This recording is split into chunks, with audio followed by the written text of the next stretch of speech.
Hey everybody, welcome to Andromeda 7, your celestial gateway and your channel for community support, help, love, friendship, and knowledge. Thank you for joining us tonight. It's Friday night and it's time to feed your mind and grow your heart.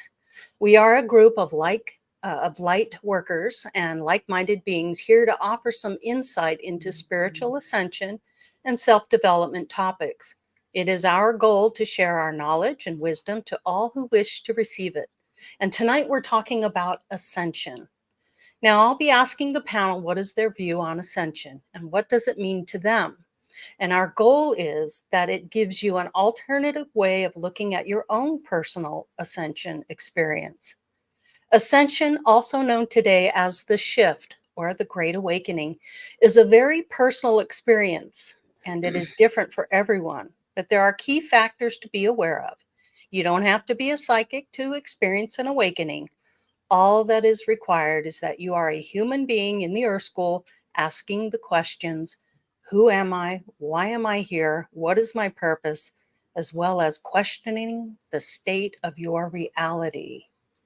Awesome. Just wanted to get that out there. Want to welcome everyone in chat. It's good to see everybody. We missed you last week. Got a little busy. Couldn't make it happen, but we're here tonight and we're talking about this really cool subject. And Elderberry's in the house. Thank you for coming in. It's good to see you. Barbara, nice to see you as well. Oh, I love that little heart. That's so cute. I love that cute little heart. Nice. Hey, beloved abstract, Sip, welcome. Good to see you as always. Mary wins. Hi, Mary, how are you? Good to see you. Yes. Mary. Hi, sweet Chloe, how are you? Good to see you as well. Loving that. Hey, Chloe. Good to see you. Hope crystal things going good for you. I know that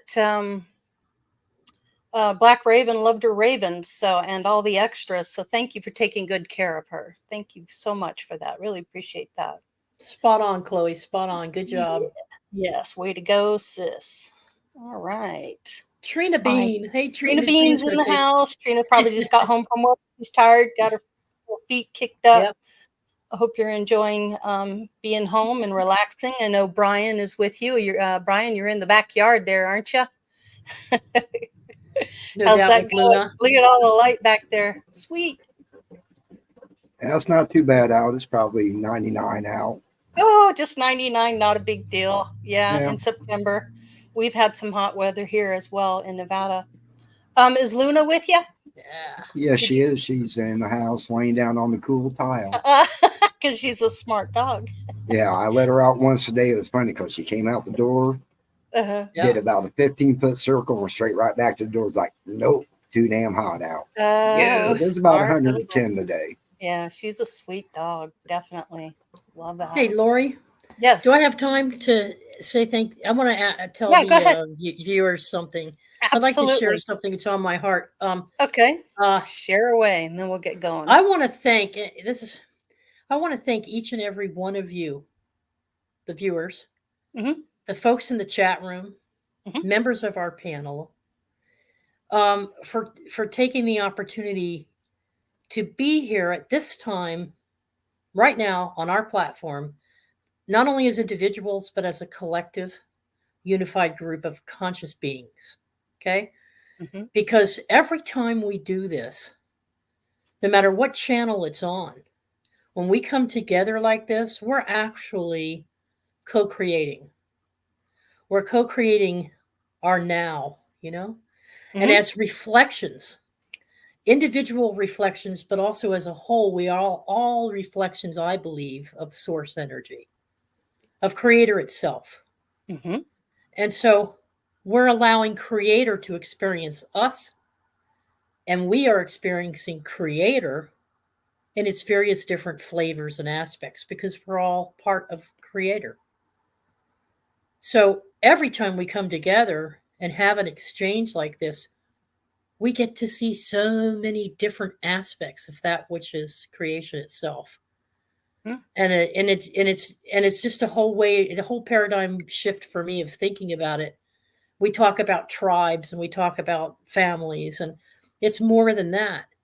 we're experiencing every possible flavor and aspect that there is of each one of us collectively and as individuals. And so I really appreciate the opportunity to continue to be here and to be part of this with all of you. And I want you to feel the same way, how much we love and appreciate each and every one of you. Absolutely. Absolutely. Step you got it. Through our co-creative moment. I love you all. Awesome. Beloved Abstract says, it's not really creating, it's arranging. I like that. Yeah, it is. It's like painting a picture. Yep. Yeah. Love it. Yep. Cool, cool. Awesome. Okay, gang, let's get started. And I think I'm just going to start with you, Teresa. Why not? Let's start with you tonight. Yeah. And what is the question? Well, what is the question? Yeah. Okay. So in private, we were talking about, I didn't run any trailer videos this week. I decided to try something a little different. I noticed some comments in the comment section, and I thought, you know what, I'm going to switch things up. I do have a short video for us to watch, but that will be after the discussion. And okay, cool. So we'll do that. But Teresa, what is your view of Ascension, and what is that all about for you? Oh, well, I know it's a big question. We are in the age of the awakening here. The shift is happening, and it's gaining momentum. It's transformation. It's all about alchemy. It's about the different energies and the different aspects, like I was just talking about. And it's a willingness to do whatever it takes to get to that point of self-realization where you're able to see more than just little pieces. You're able to see more greatness in you and around you. So you're unfolding threads of your life and moments, whether they be aha moments where you've had a spiritual revelation and you get real high on it for a while, and then you're like, and then you go back to your grind, and then you go on to the next time you get a high. And I think it's because we're in a quick fix society where we want everything to be a quick fix, even spiritualism. And we're Ascension is awakening to the self-realization that you're more than just a human. And you're not just a member of light and love. You are light and love. So once you reach that point, you're no longer an apprentice, you're an adept. And you've gained self-mastery over emotions. You're controlling the ego.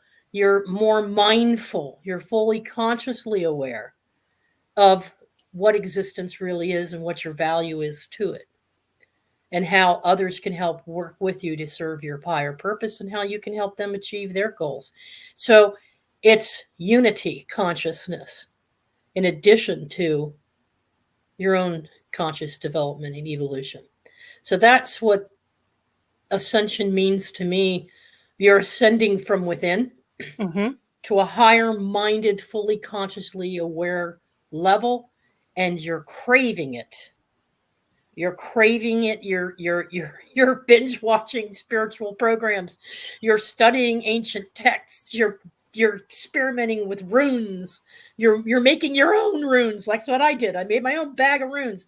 You're working with crystals and different energies, and you can't get enough of it because you crave it.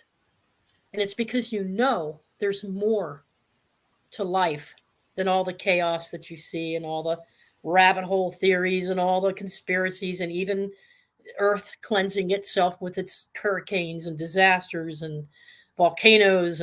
But you're not buying into all the little conspiracy theories, and you're not letting your traumas that used to bug you coming in and controlling your life.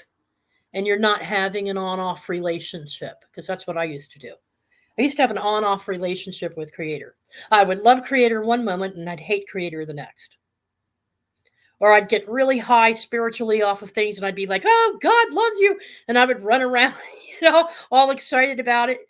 I want to share this, I didn't have YouTube, but if I had had YouTube, I would have been on there every 5 minutes, but now you're easing yourself into it. You're taking your time on these activities. You're not rushing through it.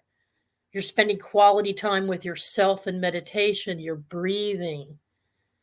And you're not looking for the quick end solution to everything. You are realizing it's a roller coaster with ups and downs and twists and turns, which can be very thrilling at times, but at times it can be very painful. And the reality of the situation is that Ascension is about willingness and determination to keep plugging forward with it and craving it and wanting it, because you just want to be lifted, your energy state, change those energy states. So that, in a long-winded explanation, because it isn't easy to explain. It's not for the weak of heart or the faint of heart. It requires enthusiasm and wanting to do the work. But it is a gradual unfolding and transformation of your own self from the inside out. Excellent. Thank you, Teresa, for expressing that. Sophia, how about you? What is your view of Ascension? Well, I was looking at the keywords kind of pre-party before the show. But what really stepped forward, it feels like phases, because you have the awakening.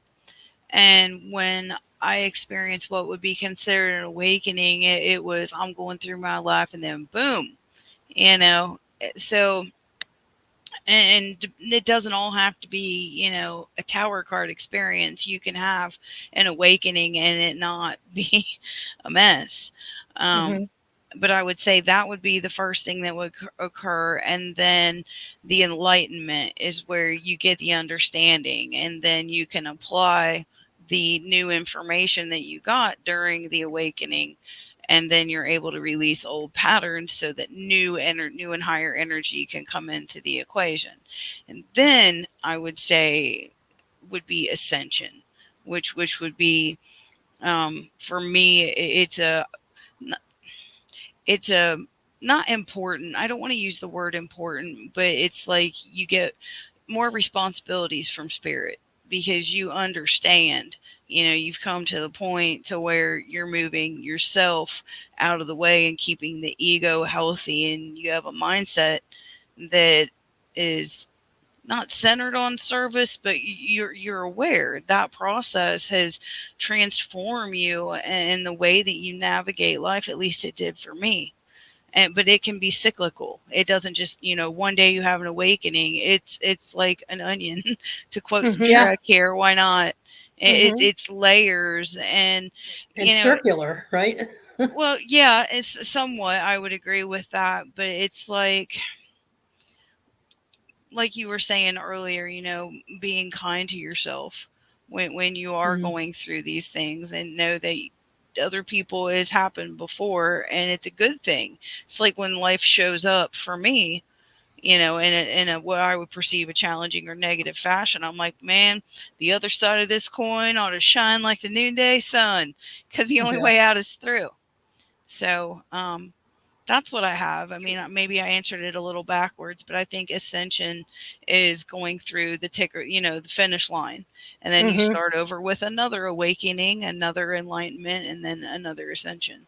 So depending on, what you really signed up for this lifetime, you may have to be a one and done, or you could be a rapid offender, a repeater. So I feel it's what you sign up for, and whatever it is, do it to the best of your ability. That's where I'm at. And there's so many people in chat and who are watching that are on different levels. And I see those levels, and I am going to address all of that shortly here. But let's listen to what Grandpa Brian, what his view of Ascension is, because I think it's really important to get everyone's views in, so that somebody resonates with what you're saying out there watching, and they're curious about ascension. That's why I put just the single word ascension out there, because I think a lot of people who are just now coming into this have no idea what it really means. How about you, Grandpa Brian? What's your view of ascension?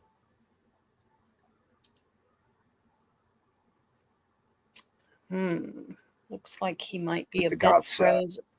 Oh, okay. Oh, there he goes. Yeah. So for me, it's all about connecting with the God self. And when you start connecting with that God self, everything that you start doing, you do it out of a heart space of love. That is the highest form of ascension I do believe that we can have, is doing everything out of love, out of that heart space. To me, that's the true ascension. That's God. Everything he does, he creates because it's out of love. And that is what he is wanting us to do. So when we truly connect with our God self and start really doing things out of a heart space of true love for everything, all plants, people, all that, it's all about love. Because when you start living in that and spreading it out, guess what happens? It starts affecting people, and they start to do things out of a heart space because that's what they're feeling. It's almost kind of like trying to reprogram yourself, because we've been programmed with so much wrong information and things that we shouldn't do or do not do or do. A lot of it is breaking free from that program, and like I said, connecting to your God self. Because when you truly break free away from the programming, you will connect with your God self, and then you just start. I love that. Are you saying God cell or God self? God self. Yes. S-E-L-F. So how do you define what is the God self to you, Brian? I'm just curious. What is it to you, the God self? The true essence of you and your connection to God. Your divine self? Yeah, my divine self. Your divinity. Okay. Yeah. A thing that I've been contemplating over the past couple of days, because, we have talked about how the body can't handle the full spirit. So it actually fractals off into other spirits, and they're coexisting right now on this earth just as we are. Are they going through the same process of ascension? And if not, is the ascension work that I'm doing for myself right now going to help that spirit when we all come back to the collective to ascend even higher? So there's a lot of layers to it. And I'm still trying to figure that out. To me. Are my other fractals doing the same work that I'm doing? And if so, I know as a collective, when we come back together, that's definitely going to raise the whole spirit of your spirit into a higher level. Interesting. Yeah. Thank you, I love Brian. what you just said. You're welcome. Because on one of those shows that we did not so long ago with Lori we were talking about cell division and breaking off into different aspects and different characters for different timelines or different frequencies and dimensions.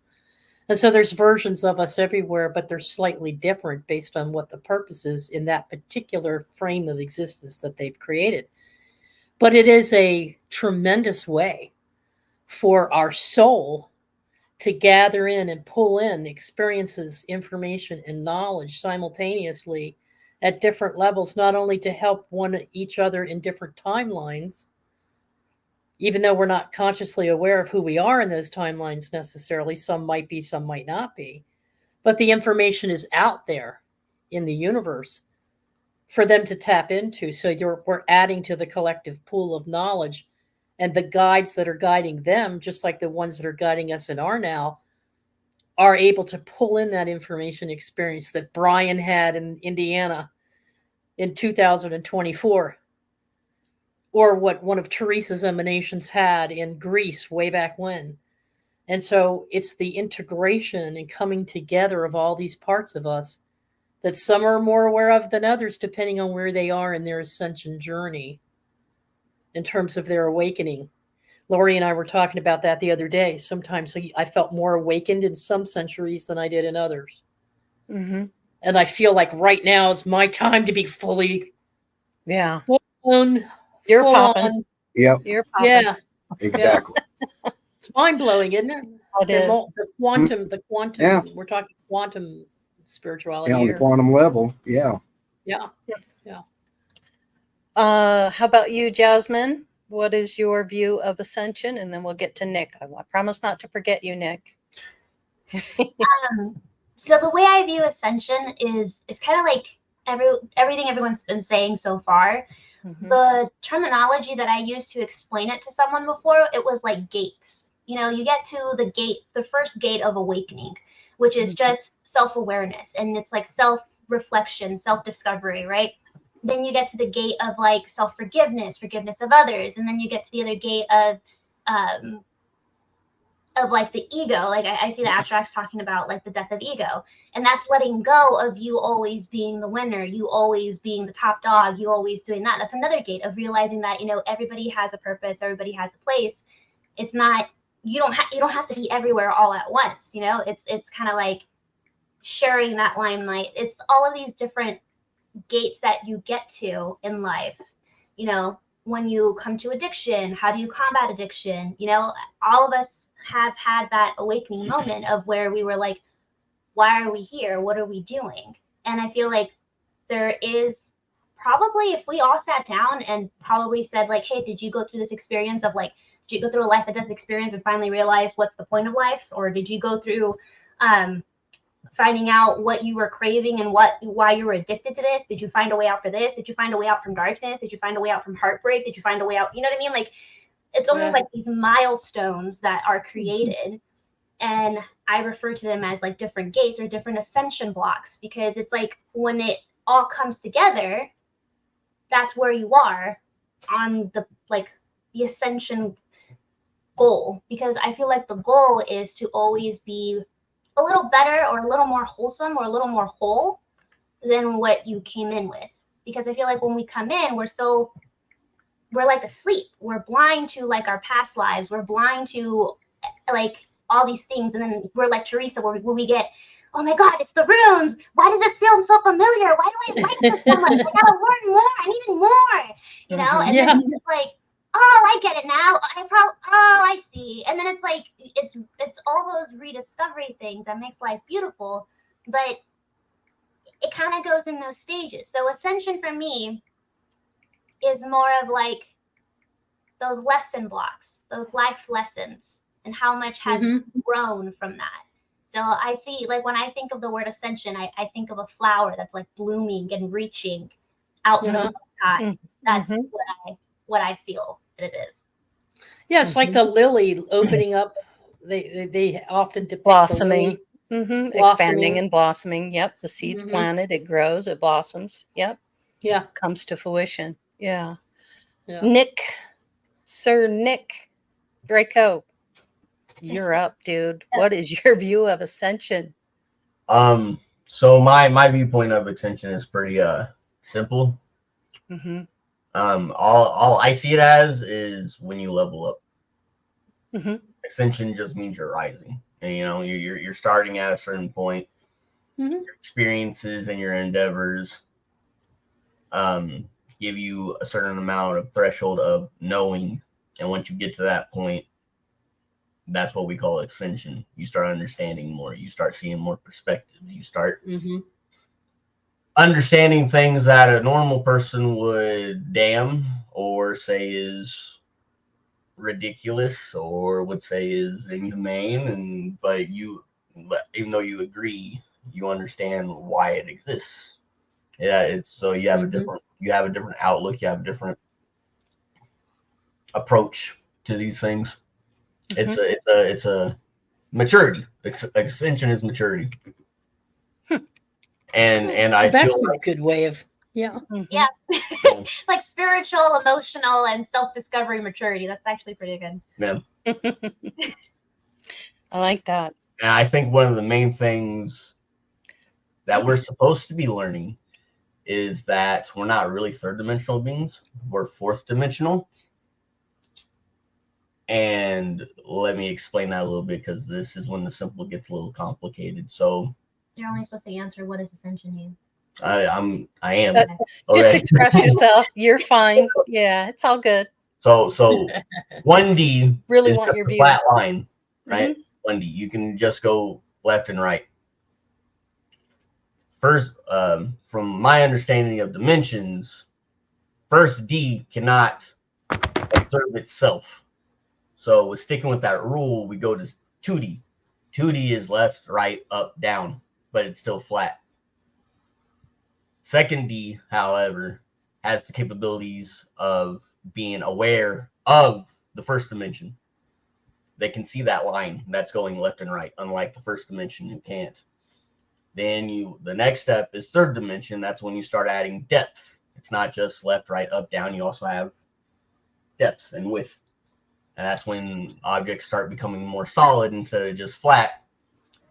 And third dimensional beings can perceive two-dimensional and one-dimensional. An example being when you read a comic book. Comic book would be considered a two-dimensional reality. You know, Nick, that is, can I just jump in here with Nick for a second, Lori? Nick, I think it was, I'm going to say it was Daryl Anka, you know, the guy who channels Bashar. He was talking about ascension being a recognition of different energy states. And he was using an analogy of the elements, Sophia. He was saying, imagine, if you will, you have water, ice, and then you have water, ice, and I think the other was the air. Had to do with the air. Huh? Vapor. Vapor. Thank you. Water, ice, vapor. Have you all heard that example? Yeah. When you're in the water state and you're actually a cube, like an ice cube, and so you're rigid, you're firm, you're not open or flexible. You know, you start out in that state of the ice cube, and it's hard, but it slowly starts to melt. And as you're going through your ascension journey, you start flowing, little trickles drop into streams and creeks and rivers, and then eventually the wide open ocean. But he goes on to say that if you imagine that cube being a glacier, and it's taking its time to really slowly move, a glacier can take hundreds of years to move from one location to another. But while it's going through the transformation into liquid form from its ice form, it's carving valleys. It's changing the topography. It's changing them. It's picking up boulders and dropping them off. And so it's a different energy state, and it's breaking itself into parts and pieces, but it's creating, it's forming, it's transforming, it's terraforming. And then eventually it gets into its liquid state. And then that goes with the flow. So you get to that point in your journey where you're just flowing along and learning things and taking your time. But then it evaporates into the vapor. And when it becomes vapor, that's when you become, instead of the initiate and the adept, you become the alchemist. Because you've reached in such a state of enlightenment. There's no going back, because you now recognize that everything is all the same material. It's just that you're taking your material and putting it through different transformations along the way, which is that lotus you were describing. It goes back to the lotus that you were describing. So for what he was saying is that it's all about reaching that. Everybody wants to reach or achieve moksha. Is it moksha? Lori? Mm-hmm. The Hindu. So it's like nirvana. It's like reaching that state of pure enlightenment where you recognize that everything fits together. All the material is interrelated. But it's how you're defining yourself at any given moment in that process. So it's using the element. He's using the elements as an analogy, but I think it's a perfect analogy for it. Mm-hmm. Yeah. What I've done is I've created a video, and the way I came at it was to express my understanding of what ascension is through this video, especially for people who are just coming into it and don't really grasp the validity of it or the understanding of it. So I wanted to play first. I wanted to get all of your views, and they're very important, each and every one of you, and I really appreciate that. Well, go ahead, Nick. So if I continue. Sure. Okay. So with the 3D being perceived as depth, that's the theory of, I really think we're fourth dimensional, because if 3-dimensional can't perceive itself because its sensories are limited to that dimension, that means we would have to be a step above it. And the proof of that theory is the fact of where, like, when you're talking to a legit medium and they're seeing right through you, if they're in a 4D state and they can perceive all of third dimensions, they can do things like go through walls and see what your soul looks like, because they're literally, they have the perception to bypass that. So we're all practicing 4D right now.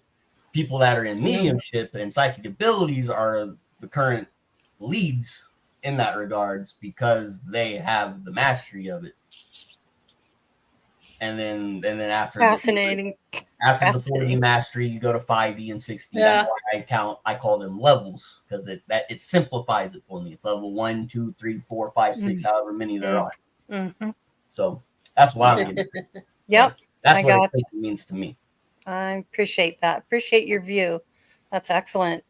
So I'm just going to go ahead and run this quick video for you. I hope that somebody gets something out of it.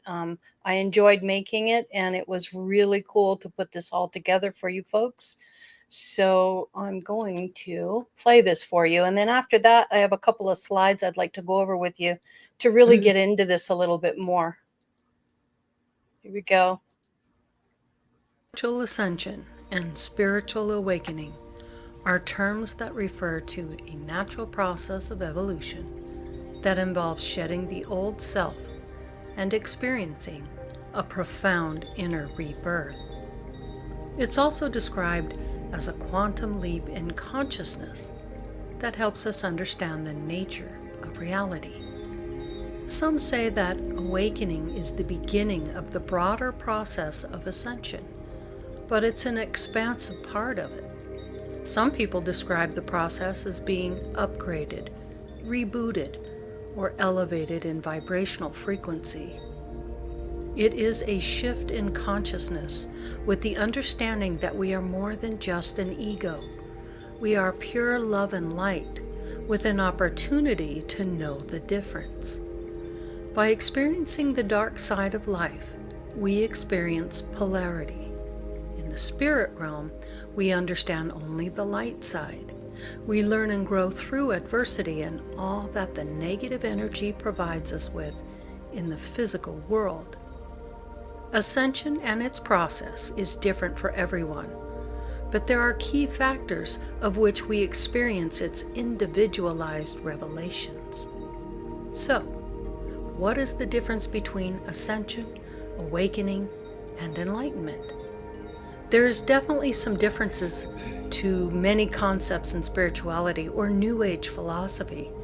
By their very nature, we're trying to describe the ineffable, but I think appreciating their distinctive characteristics goes a long way in assisting us in knowing what tools, resources, and practices can deepen where we are in our spiritual journey.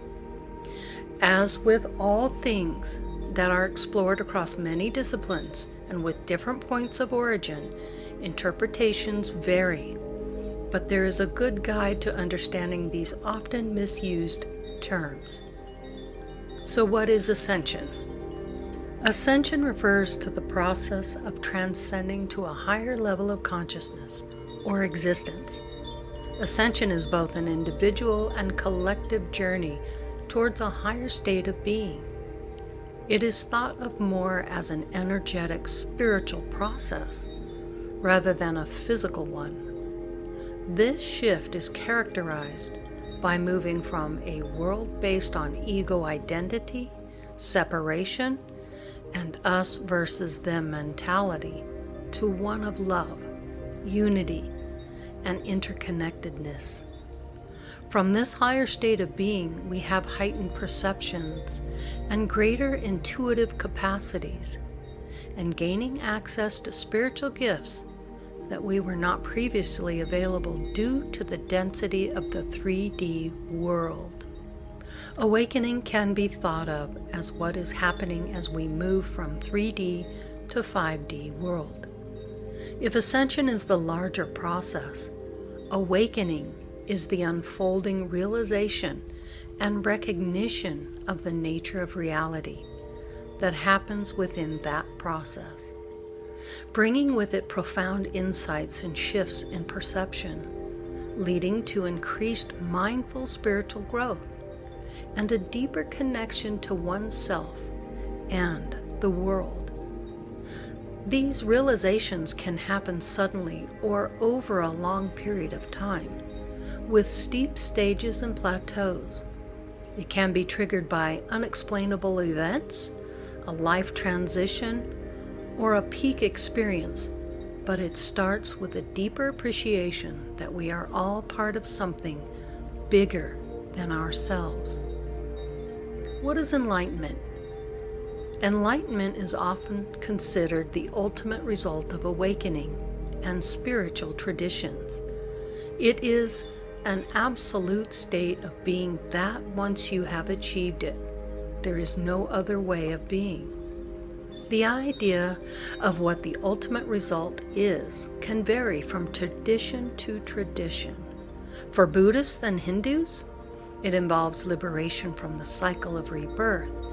In Taoism, enlightenment is seen as a return to the inherent harmony of the Tao, the way, the nature order of the universe. Some others believe that it is simply non-duality. It is safe to say that there have been very few enlightened people in humanity's history because enlightenment transcends the limitations of ego and conditioned patterns of thinking, and involves living with the knowing of our oneness, non-duality. It is not easy to achieve. In conclusion, ascension refers to a process, and awakenings is the realization one has during this process. Enlightenment is the ultimate result or state that can be achieved through this journey. While it is amazing to have personal breakthrough and aha moments, these are truly important. We must also remember that we are part of something bigger than ourselves, and on some level, we are one. Give thanks for all discoveries you have known, that as you awaken, so does the cosmos. All right, there we go with Well that. done. Well done. Thanks. I really, really wanted to just break it down for people. Mm-hmm. So, as I was going through my personal awakening in 2018 after my father's passing, which was very dramatic and opened me up, I want to share a couple of slides with you because I think this is really important to understand, especially if you're coming into this. The first one is about the different dimensions. Now, dimensions, I see the dimensions as grade levels, so to speak. So when you come into the body, you know that your body exists. This is the 3D dimension. And you're experiencing, I am a soul in a human body having this experience now. So my body has desires. My body has energy. My body has love. My body has expression. My body has understanding. My body has faith. As you move from the 3D into the fourth grade, so to speak, you realize that your mind exists. So now you're understanding my mind has desires, my mind has energy, my mind has love, my mind has expression, my mind has understanding, and my mind has faith. Once you've grasped that and you're practicing that and you're in that that level, you can move from the fourth into the fifth gateway, a dimension, level, however you want to classify it. Your spirit exists. Now you're understanding all three. My body exists, my mind exists, my spirit exists. So my spirit has desire, my spirit has energy, my spirit has love, my spirit has expression, my spirit has understanding, and my spirit has faith. Now you've reached the I am oneness with the all. So these are the different levels that you're experiencing. And as you do this, it's important to understand about your chakras, because the chakras are the areas that block you, okay, from moving past things. So for example, there are seven chakras, main chakras. There are 12 others, and there are up to 112 because of the different dimensions. But these are the main energy centers in our body, and where energy flows through, stones can assist clearing blockages in these flows. And that's why, Chloe, your crystals are so important, because they help and aid in moving this energy. So the first one is the root foundation. This is about security and stability. Then you have the sacral, which is the creativity and the acceptance. And then you come into the solar plexus, which is the self-esteem and responsibility. The heart chakra is the ability to love, including self-love. And then the throat chakra is the confidence, communication. Third eye, foresight, intuition, clarity. And then the crown, that's the divine connection, the higher consciousness. When we get into the different levels here, as you can see, on one side would be the positive, the other side would be the negative. So your first chakra would deal with survival at its most on the very first, basic level. Thank you. And then what blocks that would be fear. So when you're in fear, you're blocking that survival. Then you deal with the pleasure part of it, and you can be dealing with pleasure, but if it's blocked, it's because you're dealing with the guilt. Same with shame. Shame is blocking that next one, deals with willpower. Your heart chakra deals with love, but it also deals in grief. So you have polarity of the two sides. The trick is finding the balance between the two. The throat chakra, it deals with truth. When that's blocked, that's about lies. That's the untruth. The next one would be the deals with your insight, and then blocked would be the illusion. And then when you get to the seventh, that deals with cosmic energy or the ego attachment. So these levels are really important to understand, because each part of it contributes. So when you, let's say you're in grief, you're blocking the heart chakra. You cannot feel anything other than grief. And that polarity is for you to experience, so that you understand the difference from the two. Fascinating stuff. When we get into the 12 chakras, there's the Earth Star. Here we go. the Earth Star, which is the Earth. Then you have the root, the sacral, the solar plexus, the heart, the throat, the third eye. But as you reach enlightenment and awareness, you get into the crown, the soul star, the universal, the galactic, and the divine gateway. That's really important to understand as you're coming into an awakening. So when you're clearing these chakras, you're clearing your system of, let's say, guilt or blaming yourself for something. You literally have to learn how to let go and have a dark night of the soul, where you release that energy and you realize that you are worthy of forgiveness. And the only one that can forgive you is yourself. And you got to know that. Because if you don't do the work, you will not be able to attain these other levels and achieve awakening. So, what are 10 signs of spiritual awakening? Now, these are some of the things that I experienced. Noticeable changes in your behavior. That was number one. A deepening sense of emotional well-being. Tendency to slow down and reflect back. I did a lot of reflecting, a lot of looking back at what I had done in my life and how did I want to move forward from that moment on. Your shift in priorities and values. That's a big one too. Things change. It's not always the need to be right anymore. You're gaining control over the ego. You're realizing that you're more than just that. You see truth, you see the light of truth, and you understand how powerful that is.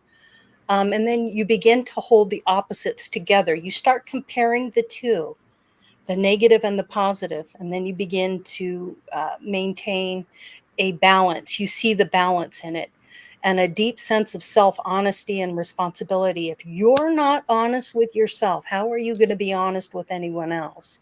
So you've got to really, really delve into that and understand how that works. Truth is truth. Truth. No matter how you look at it, no matter how you slice it, you can't get past that. And in the etheric realms, that's all there is truth. Significant change in lifestyle choices. I have gone through so many changes in the last 6 years since my awakening that I have become a completely different person, and I am the person that I choose to be as I sit here in front of you and tell you about my ascension and what I believe it is. And then a sense of interconnectedness or oneness. I know that we are all connected, that we are all one, and we're part of the same pool of energy. Those souls come from the same place. The difference is, and when you hear someone say an older soul or a younger soul, it depends on your level of understanding in each lifetime and where you have graduated from each lifetime to each lifetime. And if you have become self-aware, and also asking those questions, you begin with the spiritual journey. You understand about self-love. You start treating yourself with love. You treat yourself. You treat others with love. Self-realization, knowing who you are. Self-awareness, being aware of your thoughts, words, and actions, how you present yourself in the world. And the key is reading and reaching that self-belief and trust. And I think it's really important to understand that you do not have to be a medium to reach these levels. You really don't. But No. it's a plus if you do. Sophia and Teresa and others I know. who are connected that way. And for Yeah. me, I thought this was extremely important that this was addressed. Any comments on that, Sophia? I wanted to comment on that chart. 1 Okay. through 10. Okay, good. I'm glad you guys. I didn't get a chance. I didn't want to cut you off in the middle of it, but it's not a linear process. As we have found out together with some of the further ascension that we've done together these past couple of years, there are layers and levels in between each of those. And so you go back and forth, and sometimes there's multiple concurrent things that you're learning along the way. It's not any one thing at any one time. It's usually an unraveling of 2 or 3 of those at a time. Yeah. But then it gets bigger. It's like a mushroom, mushrooms effect. Go ahead, Sophia. I didn't mean to. No, you're fine. You're describing exactly what I was thinking. That's really cool how you did that, because it is a process, and that's why I'm very grateful for groups like this, groups at the shop, Camp Chesterfield, because as you're going through this process, to have somebody healthy there to help validate what you're experiencing, because when you step from one level to the other, because in my experience, in my opinion, once you reach that level, you may plateau, but you're never gonna go back down. It's a one directional law. I'm tired, forgive me. No, you're good. Good. But yeah, it can get very personal, and like Lori said, you have to do the work, and it's not like, hey, you do this, then yay, this is your prize. That's why we come down here in the first place, is to experience life. It doesn't have to be metaphysical to contribute to the whole, the one, the all, what we're connected to. So like she said, you don't have to be a medium to do it, and it is very helpful when you do the work and are able to step aside, which is what a medium does, to let spirit talk. So I'm digging this. That's about all I have right now. Good. Jasmine, that chart Go on ahead. dimensions, Mhm. that chart on dimensions where Nick was saying we're actually in the fourth. Mhm. I think our evolution, personal evolution, follows the planet's evolution as well, because there was a time in humanity's consciousness when it was all about survival mode, Right. and they didn't think or contemplate about the mind or higher mind or philosophy. They were just surviving. They were feeding their families. Right. And so everything was focused on the body. But we've evolved as humans over time in our way of understanding time. So we can go way back to ancient Egypt and places in the Middle East and indigenous populations where they started contemplating the universe. And they started realizing that there was a connection to the stars and the planets and energy states. Laird Scranton is really great. If you don't follow Laird Scranton, follow him on Facebook. Get some of his books, because he ties together a lot of the symbology, ancient symbology, used to describe what we're just now understanding in modern math and science. Mhm. So our minds evolved, and so we got into that fourth dimension as a unity, as a group of people, not just as individuals. And so I agree with you, Nick. We're actually living in and experiencing the fourth dimension every day.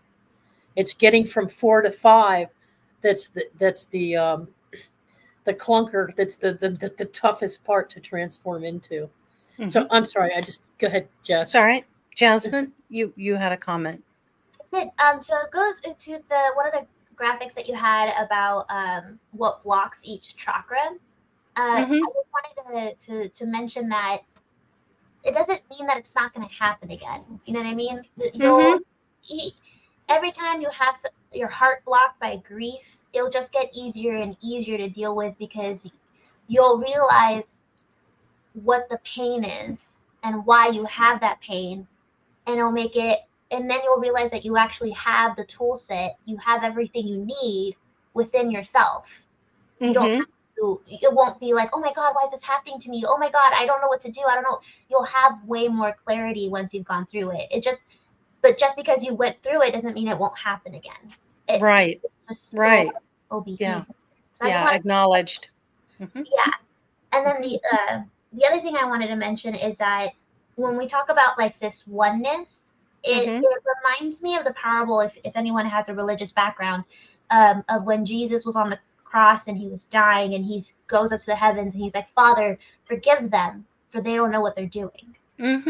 Once you can realize that a lot of people are acting and behaving in these nasty and grotesque ways, is because there's a wound there that hasn't healed. Absolutely. And they either don't know how, or they refuse to heal it. Because sometimes once that's all you know, the darkness becomes home, and it becomes comfortable, and everyone is afraid of change. And it takes guts and determination and hard work to face that shadow self. That's what we call shadow work. You have to have that faith in it. But once you realize, like, if you're like, oh yeah, I'm at oneness, I'm there. That's why I'm already at the top of the chart. It's like, okay, can you look at the person that pisses you off the most and be like, you know what? I love you. Here's $1,000. Yeah. Then you realize that you really have oneness. Yeah. It's like you have to be able to look at the person that pisses you off and just be like, okay, fine, I understand. And I forgive you. Sometimes the people that hurt you the most are the ones that are the closest to you in the etheric realms, because it takes great strength to come here and hurt you and do those things to you. And that's important to remember. So think about that next time you're dealing with someone like that, or someone in your life. They're there to show you the polarity of life, and they are a loving spirit. And every single soul that's on this planet right now is a true warrior, especially now choosing to be in this time of great change and the awakening. You are all warriors, and completely and totally courageous to be here now, because you're making that difference. Grandpa Brian, do you have a comment on this? You're muted. Back to the charts where it was showing your opposites. Yes. Most of those opposites were attached to emotions. And the thing is, to really reach ascension, you have to be able to control your emotions and not let your emotions control you. That's right. So that is Yes. a very key, important Yep. part of ascension is learning how to control those emotions. Mastering your emotions. Yes. Exactly. Going along with what Grandpa Brian said, I was doing meditation at Camp Chesterfield, and it was always confusing to me because I know that the triangle is really significant and like, you know, mind, body, and spirit, like, you know, it's always like that. And I was just like, emotion has to fit in there somewhere, but is emotion more on the spirit side or is emotion more on the mind side, right? So I'm like, where does it go? And then one of my guides are like, oh, just make a triangle with your hands. I'm like, okay, so I'm making a triangle, right? And they're like, you got spirit, body, mind, and emotion. And I was like, oh my God, the third line is 2 points? It's 2 points, not 3 lines. It's actually 4 lines, but the third line is 2 points. Mind and emotion. And I was like, oh my God, that's where it goes. Like That's alchemy. Aha That's alchemy. moments. That's the alchemy, because it's like if you're a chemist and you're sitting there with an actor and a reactor, there's an agent to cause the reaction. So between the two, you're flipping in and out or weaving in and out through your system. But when you get that connection between the two, that's the balance. So it's not about getting rid of your emotions or running away from them or denying them. It's accepting them and then transforming them in a positive way. Yeah. So you made that connection. And that is what pushes the energy up through those energy channels so that you can break through the crown chakra and then start receiving, as Brian's been saying all night, is getting in touch with your God self. All those different energy states above you. Yeah. Lucky Stone says, I'm not a warrior. I'm a spiritual artist. Life is my canvas. Call it what you will, brother. Call it what you will. Right on. Pure love is not an emotion. It's an awareness of self. I love that too. Thank you for that. I wanted to mention something. Because you did a great job of laying out items 1 through 10 or 1 through 9 or 1 through 10, things that you recognized as part of what Ascension. But I think there's some confusion, not with yours, but there are certain Ascension symptoms, if you will, that I've experienced, and we all have, I think, at one point or yes, another. we have. But some people in the community, I have noticed, I'm not saying they're wrong, but their experience is different in that they see it as a spiritual attack. So you might be going through an exercise like astro travel, or you might be contacting spirit.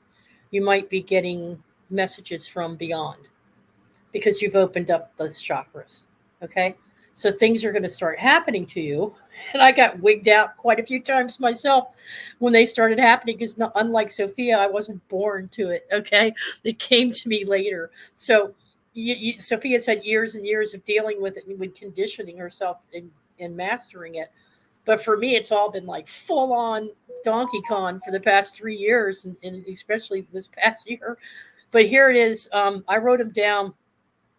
Buzzing feelings, like your skin is buzzing or your head is buzzing.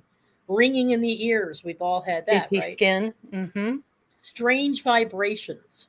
Yeah. Sleep disturbances. Oh my God. Fatigue. Can't get out of bed, or I just can't drag my butt Flu-like across symptoms. I experienced yeah. that 10 days straight. Yeah. Yep. Light flickers. The lights flicker.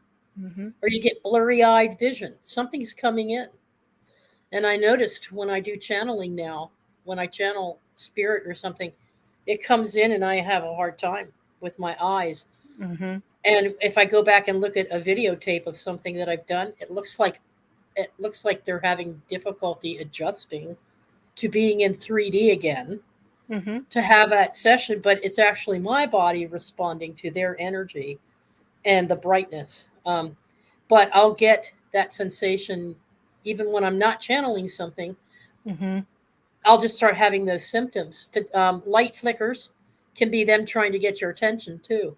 Not that something evil is trying to attack you, you know. Heart palpitations, that's a biggie. When your heart's just beating really fast and then it stops, and then you just pump, and then it'll start beating real fast again. That is part of ascension too. Is something I've picked up. Like if I'm like I have one of those aha moments, right? I'll have an aha moment, and then for like 15 minutes afterwards, I'll just be boom. My chest is just pounding. It's my heart. My heart's waking up. My heart's responding. 2 weeks it felt like I had earmuffs on for 2 weeks. I could not hear clearly, and it was muffled, and it concerned me. I almost was like, oh, should I go to the doctor? But my guide said those are ascension symptoms. And then I said, what is that about? And he said, your body is changing. It is going into the crystalline structure, and these are just the natural things that your body goes through when you're ascending. I see that, Nick. Yep. With the ear ringing thing. Yes. One of my more major ascension moments was it started ringing in my left ear, and it would not I had stop. that too. It did not stop. It was I know what you mean. 10 minutes. And after that first 10 minutes, not only did this one keep going, but then this one started.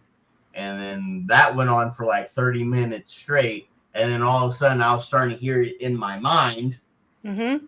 It didn't sound just like an outward. It felt like it was inward too. And then about an hour after that, of it still ringing, my entire, like everything I saw was getting cracked like it was glass. And then like all the shards were like rainbow. It was weird. It was like I saw through the veil. Like I broke the matrix. That's what it felt like. Yeah, you're adjusting. Your body literally is adjusting to a new frequency. Yeah, and it is a real thing. And if you're going through that, this is part of it. Yeah. I didn't realize I didn't realize that could happen. Like scientifically speaking, I guess I like thinking of it as amperage, right? So when you're getting Reiki tuned, Jim explains it as like, oh, this is going to be different amps. So like Reiki 1 is going to be like 1,000 amps. Reiki 2 is going to be like 50,000 amps, right? And I'm just like, yeah, okay. I'm like listening, but I'm not really like putting 2 and 2 together of like what that's actually going to do to my body, right? So because you can't see it, you know what I mean? It's you can feel it, but you can't see it. So when I went through Reiki 1, I was like, oh, this does feel different. This is weird. But then when I went through Reiki 2, oh my God, that was like the way that my guide said it. They're like, make sure that you don't wear your shoes for 2 days. And I'm like, how am I not going to wear my shoes for 2 days? Ground yourself. Yeah, like, because that electricity that you're getting downloaded, right, from your crown, because he's like, it's going through all your chakras. It's going to go through your crown system, then your third eye, and it has to go all the way through your body and into the ground. If you're not grounded, it's going to keep circling around your body. And that's why it's so important for the chakras to be in alignment, because you're pulling that energy in from the etheric realms, and it's coming right through you, down through every chakra and into the ground, into Mother Earth to be grounded. So I didn't know that. And then I told Nick that he was wearing his shoes, and then he went to touch my keyboard. I have like a really like keyboard where I have like. Oh, cool! Yeah, and like they lit up because of the amount of electricity that we have in the body. And I was just like, it's a fascinating discovery. But then like the more I tried to look into it, the more I realized that science has already tried to explain it. There's been a lot of studies on this already. And there's this term that I kept running into, that dead doctors don't tell lies. And I'm like, anyways, I don't want to go down a rabbit hole, but my body started going through a physiological transformation. Like not it. Like I started sweating when I normally don't sweat. Like I don't hot flash, and it's not hormones. No, and then I'm just like, what? You're too young for that. I'm like, this is so weird. Or like Teresa, when she was talking about the heart palpitation, I was like, you're telling me I don't have MVP? Like, yeah.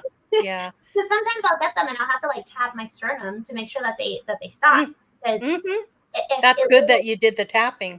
Yeah, that you must have innately known that. Yeah, that was smart. It's so interesting how connected your body is to your spiritual, right? How oceans connect like it's kind of how the chakra said it. It's like you have your heart, your mind, and your spirit. Like they all play off of each other.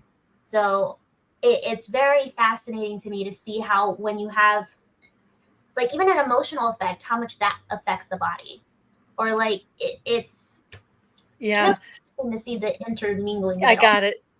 Dolly Belfort, is sobbing out of nowhere also a sign? Absolutely. Yes.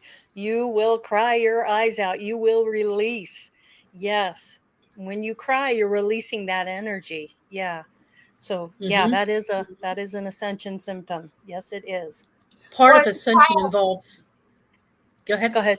I was just saying, or if you cry out of nowhere, like if Yeah. you're someone like me that I've had over 25 years of experience of putting emotions in a box and forgetting about them. Yeah. I would cry out of nowhere, like my eyes would be tearing up, and I'm just like, why am I crying? What's going on? And then Nick's like, oh, one of your guys is talking to you, or it's like one of your guys is touching you, and I'm like, what do you mean? And then Yeah. so when I started meditating on it, and it was because I was doing something that was healing my inner child, but I didn't know that it was healing for me. So my body had to express it, even though my mind and my emotions weren't like, I was just like, I was just crying. Yeah. Yeah. Sophia, So- I've got it real Go ahead. quick. I have a question, and I really want to address this. Lucky Stone says, ascension symptoms, could it be old soul realignments? Sophia, what do you say to that? Yeah, I would say it's a type of an awakening when you discover and connect with a part of you that's familiar that has yet to be explored. Mhm. The third deep dive that I took with the runes, and this was, I can't even remember. That's not important. But I was told over and over, it's time to remember. It's time to remember. And through meditation, contemplation, determination, and intention, it was like, oh, wow. Great Because point. I feel that our society, is not going to edify us. We have to self-edify. That's our job. If we're looking for that outside of ourselves, there's a huge chance we're going to be disappointed, and sometimes most profoundly. But yeah, Right. I do. For me, each lifetime is an opportunity to remember, because remember, you get a soul wipe and you start a new lifetime. It's like you're just going back to go. Yep. So it's all about in each lifetime finding that level of ascension or understanding of who you are. What's so funny? Nick had his hand out and she turned around to bite it Oh, right when you were talking. go ahead, Sorry. Nick. You have something to say. Yeah. We wouldn't want you to lose a finger, okay? Nobody wants that. I know a bit about the whole old soul realignment things because Okay, cool. Let's hear what you got to say. So I don't know. Like you have regular astrology, right? Mm-hmm. Well, there's multi-cultures that practice it in their own way, and the one that is considered the most accurate is the Aztec one, because mathematically they were the most accurate, and no one's really like outdone them yet, as far as I know. But anyways, in my Aztec chart, I'm actually supposed to remember. For whatever reason, I know why now. I don't think I'm supposed to say it out loud, but so if you feel like that's part of what you're supposed to be doing in this life, everyone's gonna have to do it eventually. It's just one of the levels to all of it. It's the whole saying of all, they might be different paths, but they all end in the same result. Like, yeah, people just go through different routes because of what choices and roles that they're wanting to play. But anyways, if you feel like that's part of your role to remember past lives, to do whatever it is you're supposed to do with it, my advice is go to places or people that you are drawn to. If you get close enough to them and practice something metaphysical, whether it's sex magic or transmigration or meditation, anything that is ritualistic and spiritual in nature, it will trigger a core memory of past Yeah. life. So It's how I realized that I played a role in Lemurian society. It's yes, how I realized yeah, how I and played. I'm not saying that it doesn't affect, that each lifetime doesn't affect you. That's not what I'm saying. But like all I was trying to say in Beloved Abstract, what most people think of as soul, what most people think of as soul is ego. It's ego that gets reincarnated along with its vasanas, inclinations. Yeah, I agree with that. I do. I know that that's part of it. But most people, when they come back, they're not in alignment with their past lives. They have no No. clue about it. And that's what I'm speaking to. But Beloved Abstract, you're always on a different level. And I appreciate your comments. I really do. It gets you thinking. Go ahead, Nick. I'm sorry to interrupt you, but I had to address that. Say that I already said before, you need every single part of you because we're a human body. We're in this existence. You can't ignore the humanity of things. And a lot of our humanity is attached to our ego. It comes with the game. But I like seeing it as a world game. You know what I mean? Like, because I've had these inclinations of where I will be sitting there and I'll be looking at my hand, and then I'll be looking at the surroundings of my hand, right? And then I'll be like, oh wait, I left clues for myself, and everybody left clues for you. Like your star chart, that's a clue. You know what I mean? Yes. A detective, you're Nancy Drew over here. Like think about your little messages. Like breadcrumbs. Breadcrumbs, I call it. Yeah. Exactly. And like Nick said, it's all about, Nick and Teresa both said the same thing in different ways. Teresa mentioned about being in flow with spirit, or being in flow with who you are, and being in flow of accepting, and like just not having complete control. And that can be scary sometimes, especially if you've had issues with the root chakra. Not having that control or that stability is going to be a little foreign. I mean, it is to me. Like right now, I'm just like, okay, spirit, what do you like? You cleared up my schedule. What are we doing today? Kind of thing. But you know, the more, and then Chloe said it too in the comments, the more aligned you are to being your true and authentic self, the more these instances or the more these clues are going to jump out at you. Like, just like, why are you drawn to astrology? Why are you drawn to the planets? Why are you drawn to water? Why do you like the things that you like? Why does your ego pick the things that you want? Just ask why. And then you'll start realizing that there is a reason to why you like certain things. Like why Lori likes making these videos, right? Teresa likes doing these videos. You know, like there's reasons to why, even though we don't understand it. And that's what we call magic. The science that we cannot explain is what we call magic. You know, you bring up a good point, because when you do go through an ascension and you realize what's going on, you do want to share that. You want to spread that. You really want to help people become aware of it. We're not here to have you understand something or see it our way. That's not my point. And that's why it's so important with people like Beloved Abstract and Chloe and Dolly and all that are in chat, because they give a completely unique view of their understanding. And that's why it's so important to hear from people like you, Brian and Sophia, because you bring your own level of understanding in.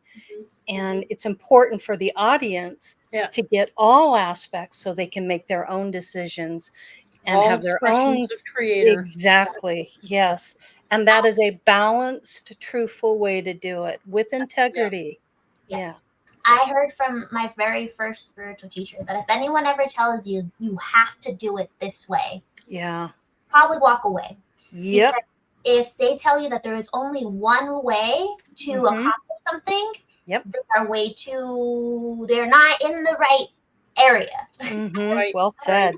Closed-minded, but if you just look at the world of psychology, or like the Enneagram or the MBTI, according to the MBTI, there's like 16 or 18 different types of people, right? When you find archetypes, when you find truth, that's when everyone's perspective aligns. Mm-hmm. But the problem is, how often are you going to get 16 to 18 different people sitting in a room to talk about a topic without them trying to kill each other? You know, Yeah. I real quickly, I don't know if you guys have ever seen this cube, right? It's a cube that from where you're looking at, it looks like a different color. It'll look like blue if you're looking at it from the right. It'll look like yellow if you're looking at it from the left. It'll look like pink if you're looking at it from the top. It's a different color depending on which side of the cube you have. And they did this experiment with children, and they handed them a cube, right? They're like, you're not allowed to touch it. You're not allowed to move it. Just look at it at exactly the way I presented to you. Mm-hmm. All they had to do was write down the color that they saw.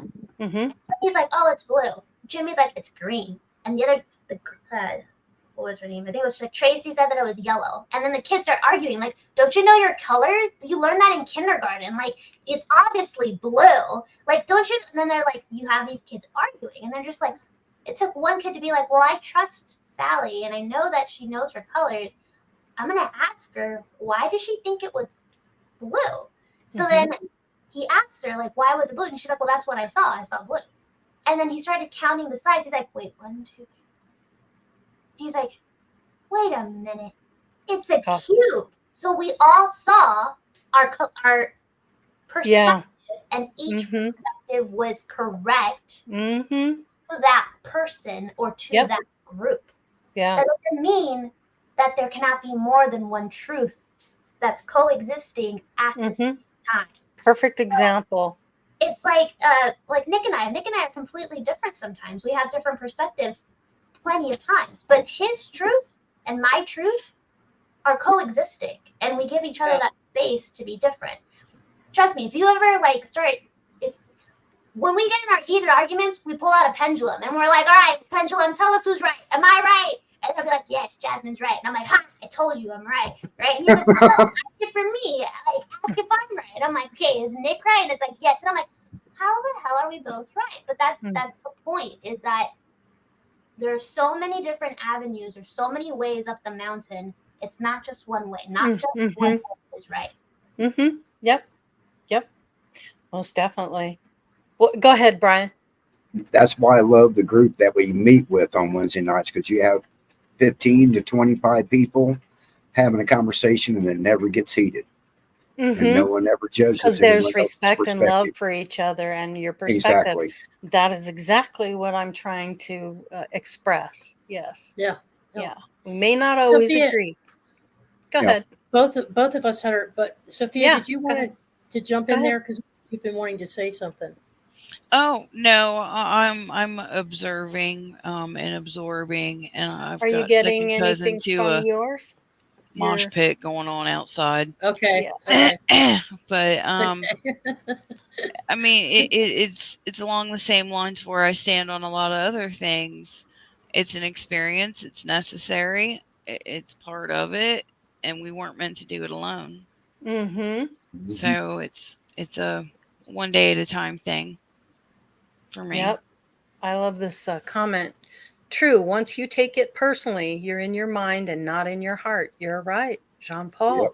It's not all about us. No, it isn't. And but our culture sure tells it is. Yes. Yeah. And that need to be right, or you're wrong and I'm right. Boy, once you get past that and you just go, I'm just going to let you have that and say, that's your perception. And we can agree to disagree, but and we just do not take it any further than that. It doesn't need to be that way.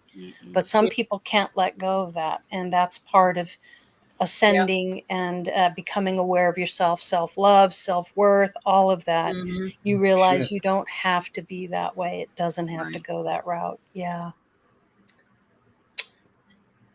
10:22, honey. Final thoughts. Yes, we're getting down to final thoughts. I'll start with you, Grandpa Brian, and then Teresa, I'll end with you. We do have a couple little announcements we'd like to share with the group.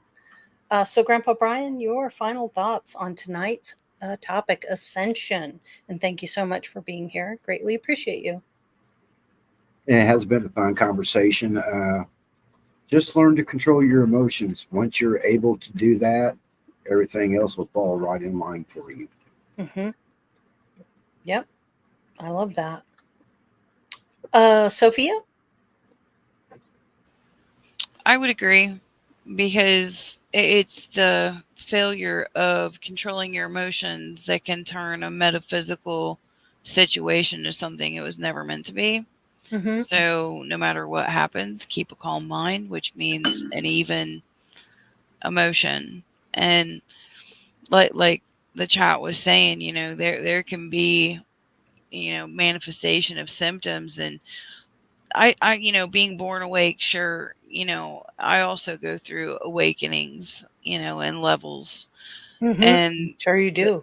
the last one back in 2014, I thought I was losing my freaking mind. Yeah. Oh man. But I journaled a lot, and I did a lot of artwork, and found different ways to express myself. If the only way out is through, let's have a little grace and ease for 2000, Alex. Mm-hmm. So Mm-hmm. asking for help, there's no shame in that, no matter what it No. is. Nope. Yep. Absolutely. You need help. You need help. Yeah. Yep. Thank you, Sophia. Always appreciate your insight and your wisdom as well. Love you. I love you too. Jasmine and Nick. Let's have your final thoughts, if you don't mind. We'll let Okay. you have the mic. Okay, I want to finish my earlier thought right quick. Okay. But yeah, for the people that are interested in past life stuff, there's, in my opinion, Mm-hmm. two major things you need to remember while doing it. Okay. One, that's not you right now. Okay? That's a good point. Mm-hmm.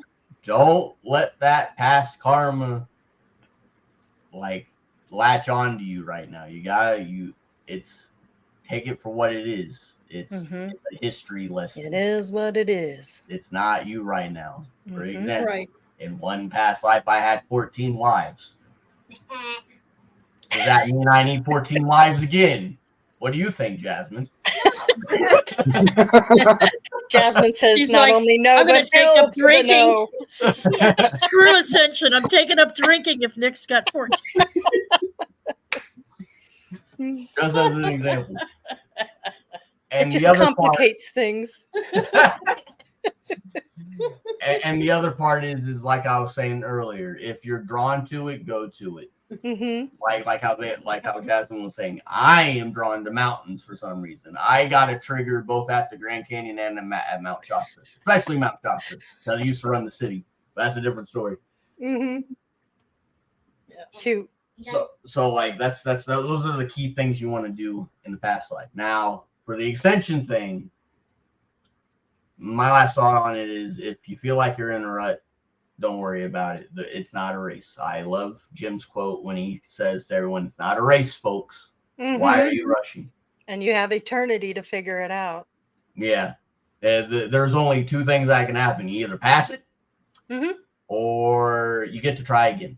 Mm-hmm. Personally, that second one sounds excruciating to me. Even though he tries to make it not sound excruciating, because like I would go insane if I realized I was doing something 50 million times and I'm still doing it. That's just me. That's why I like to get it done right. That's just me. Mm-hmm. Mm-hmm. but yeah, that's all I got.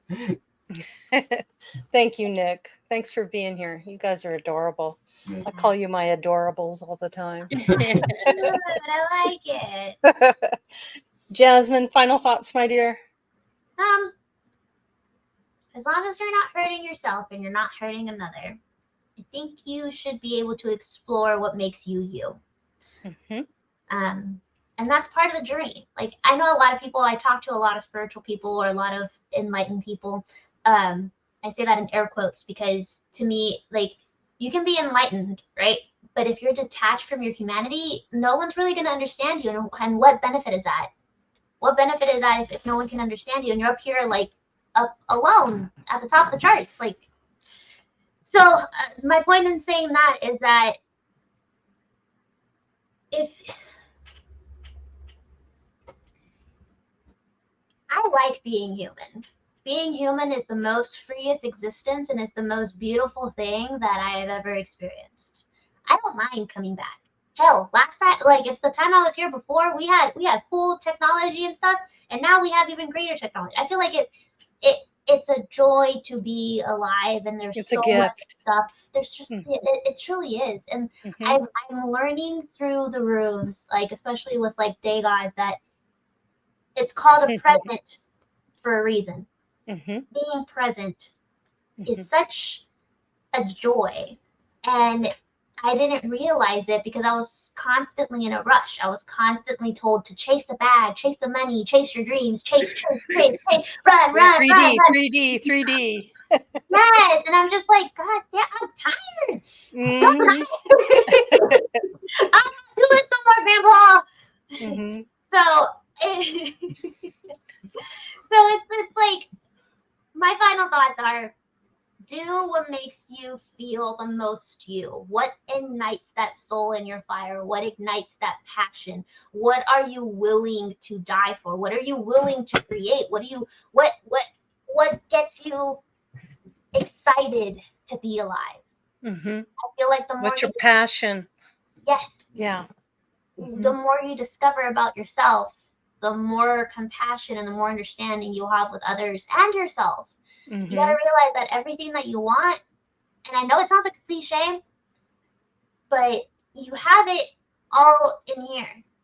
And if you're looking for something out there, you might find it every now and then, but to have it last, that's why it's called self-care. It's called self-confidence. It starts in the self. Mm-hmm. Yep. Agreed. You were talking about being in a human body and how much you love it. If you've ever watched a baby and they look at their hands and they're fascinated with their hands and they play with their tongue and all that, to me, that is so incredibly, it's such a gift because that soul has come in and it's discovered I have a body now. Wow. And it is amazing to think that. Yeah. So great point. Love your views. Thank you so much, Jasmine and Nick. You guys are the best. Teresa, I will give you the final thoughts. And also you have some announcements and a couple of things to say. Okay. Sounds good. Yeah. You have the stage, my dear. All right. Well, I jotted this down. I've been listening to all of you, and I love Lucky Stone, Lucky Smith. Lucky Stone. Lucky Stone. He's made quite a few comments that kind of dovetail with how I was going to close this out. I like to say I know Lucky for Stone me, 24. Yeah, there you go. Or 888, depends on where you are. Add them together. Lucky Stone 24. I'm sorry, I couldn't resist. That's okay. That's okay. You could. That's okay. You can throw me off. I don't care.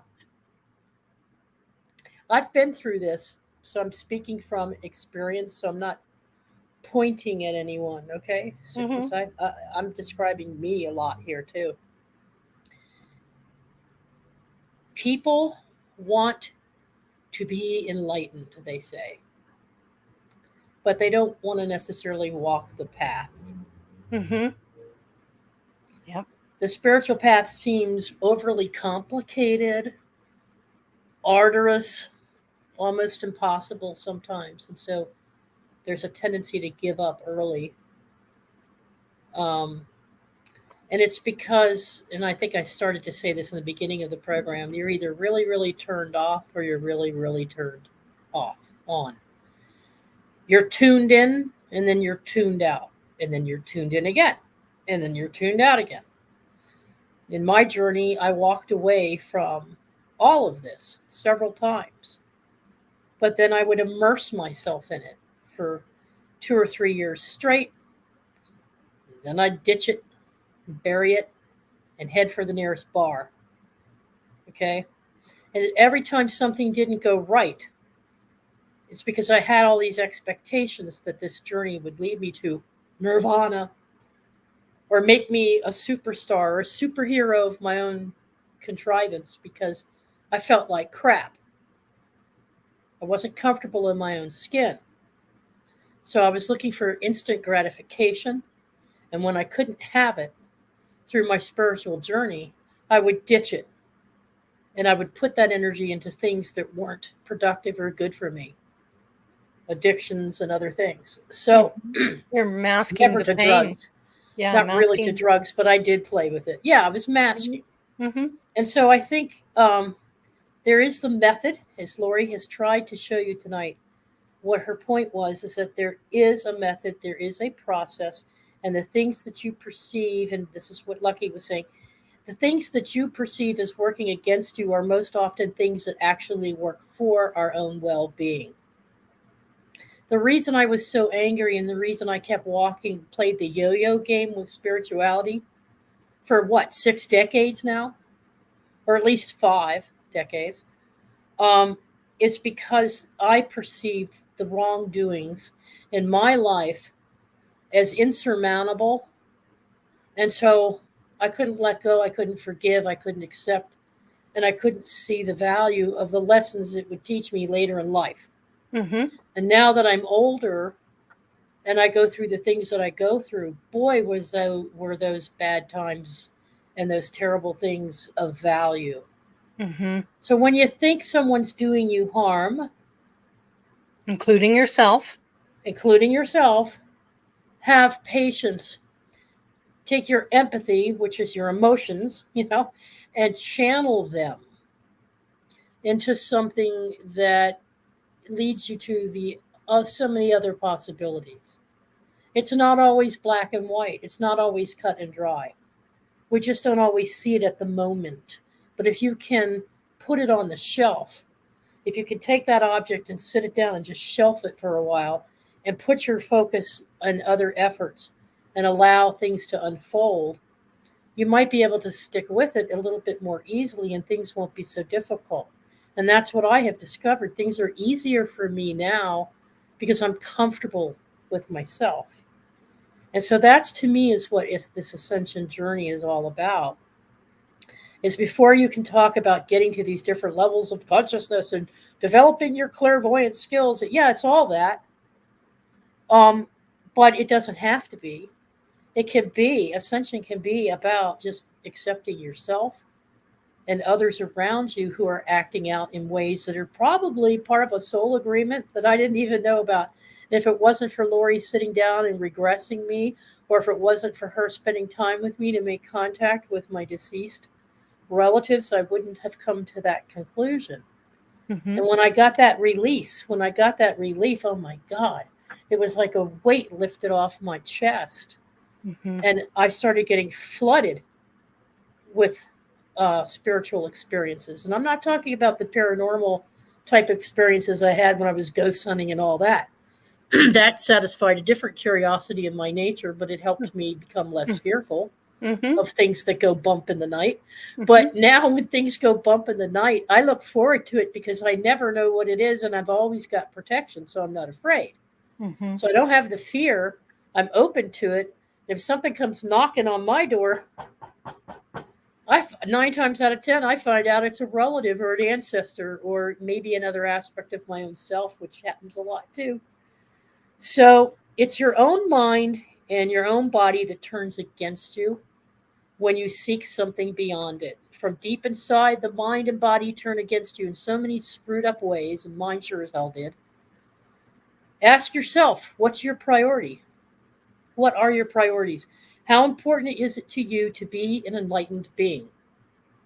How important is it? Can you live without becoming enlightened? Sure you can. Do you want to? Look at what's around you. We talk show after show after show about what you put out there, you get back. Okay? Whatever thoughts you put out there, you create something.